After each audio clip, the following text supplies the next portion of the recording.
A grand rising, team love. I hope you're showing up in the newness of who you are. And no, I'm not going to wish you a happy Palm Sunday. Like I told you, I don't walk in that realm anymore. That is the lower consciousness of knowing of who you are, the true essence of the origin and the power that you are as a human being. So like I said, 2024, I'm showing up to drop it like this hot, opening up the Bible and reading it the way it should be read. And I've told you, I've since gone back to discover it all starts from asking, where did the Bible originate from? All Christians just blindly tell you it's inspired by God. You can't question it. No, the Bible is a collection of all books written from ancient civilizations and human beings who have existed before us, who knew the origin of where we come. The man created in the image and likeness of the Elohim. Like I said, the Elohim is not a god, it was a pantheon of gods. And what was the agenda that ended up making us the Homo sapien? So those are the things I'm going to share. Like I said, I'm not here to scare you. We need to return to the alignment of the true creator, like also exhibited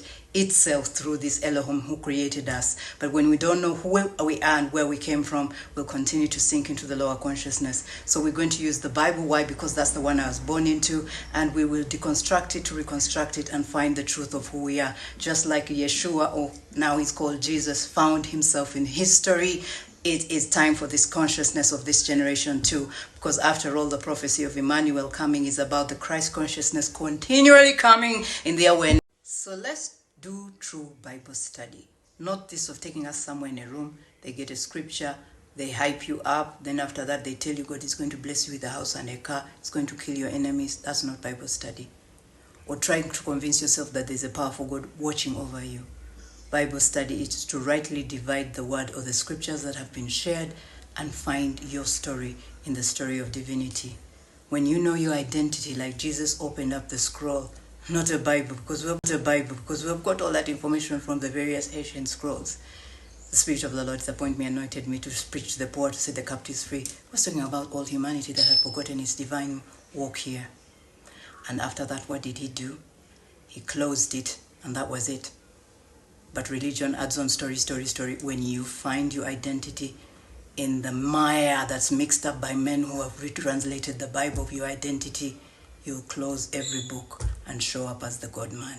Oh, and one last thing for those who want evidence. Somewhere in the scriptures, when they were walking on the road of Emmaus, I think that's also the road I was walking on, they were walking with the Christ, but they didn't know because he was invisible. Then he said, "Oh, you fools." Then he opened their eyes to understand the scriptures, beginning from Moses and all the prophets. He revealed the things concerning him, that Christ would come and enter back into his Christ consciousness. That's all the story is all about. Meaning the Bible has so many stories that talk about the ancient past, but we're just supposed to pull out the divine everywhere it showed up as. And I'll shock you that the New Testament was never written by the disciples. They were illiterate. These were men, authors who authored later by picking scripts. The New Testament has no eyewitness account after Jesus' resurrection. Actually, at his ascension, something was added in that he gave gifts for pastors and prophets and teachers. That was just added in by the Nicene Council. The truth is, he said, the Spirit of truth will come and guide you in all truth.